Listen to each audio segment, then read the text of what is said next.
So it's Valentine's Day today, and instead of spending it with our Valentines, we're spending it with our hospital, because we love our hospital and we want to keep the hospital the way it is. Saying to the government, don't break our hearts, don't privatise our hospital. We're here to benefit our community, and we can do that by keeping it public. So we're going to push back against this privatisation as much as possible. It's all about what the public can access and what our community will have access to. And we want safe healthcare for everyone and accessible healthcare for everyone.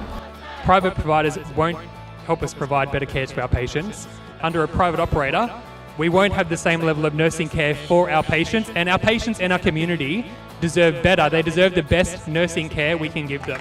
We're going to keep pushing these guys, and we're going to tell them you cannot sell off public services, health services to your mates in big business so they get looked after and we get shafted. It's just not going to happen. The community know that it's going to be of no benefit to them if it goes into private hands.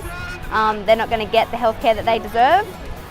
So we've done letterbox dropping and social media advertising and just getting the word out there to get the community involved and give the community an opportunity to tell the government that it is their hospital and it's nobody else's. Last week we were lucky enough to go out the front of Mingara, and Gladys actually came up to us and did a walk past and acknowledged that we were there and that we were quite upset about what their plans to do with our hospital is.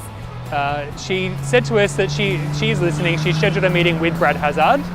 We made the message clear that we are not happy about the proposed privatisation or the public-private partnership.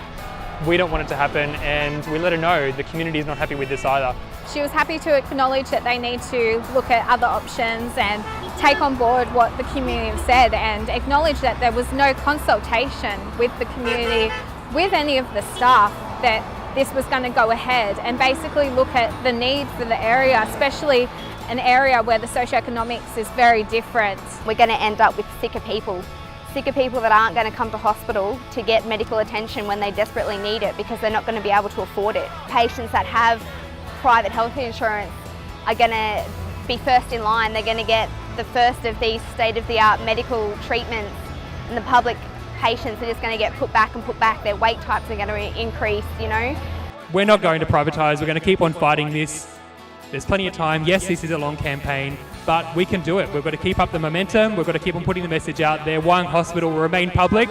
We're not for sale. Wyong Hospital! Not for sale! Wyong Hospital!